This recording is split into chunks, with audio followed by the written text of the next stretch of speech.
Do you ever wonder why you show up for other people but not for yourself? For example, we show up to go to work, we show up for other people, for family members, because we're probably giving them our word. And particularly for the work, for the 9 to 5 or 8 to 4 that we do, we show up because we expect it to be there.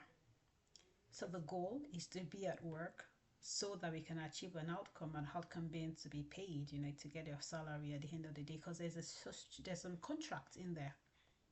So regardless of what the situation is, we show up for it. But then when we come to our own goals, we don't show up for ourselves because no one is watching.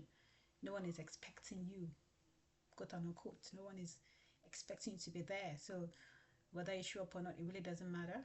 No one is looking. I call it the AKA syndrome. I remember when I was working on my book and I needed, of course, to pay the editor, the publisher, the book designer, and I needed to save up for it. So I had a contract with a friend and said I'm going to be saving a certain amount every month to be able to meet up with my goals, financial commitment to myself. But I made a commitment to that friend of mine, like an external accountability.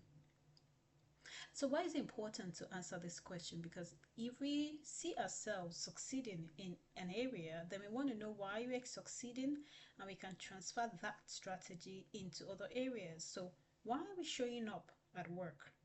Whether it's convenient or not, because there's a contractual agreement, there is an external accountability. What we need to do is to bring that to our own personal goals. Have an accountability partner. Have somebody that you want to explain your progress to.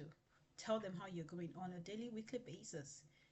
Because that is the way the brain works. The brain understands that somebody is waiting for you, so it tries to do everything to ensure that you're not going there to say, no, it didn't work again. Shame, disgrace, fear of failure. Because of all that, your brain makes you to actually show up for yourself. So as you work on your goals for 2026 or the desired outcomes, think about the external accountability partners that you want to surround yourself with so that you can show up for yourself. If this makes sense to you, resonates with you, helps you, please hit share and send it to any other person that will be helpful too as they set their goals in 2026. Thank you.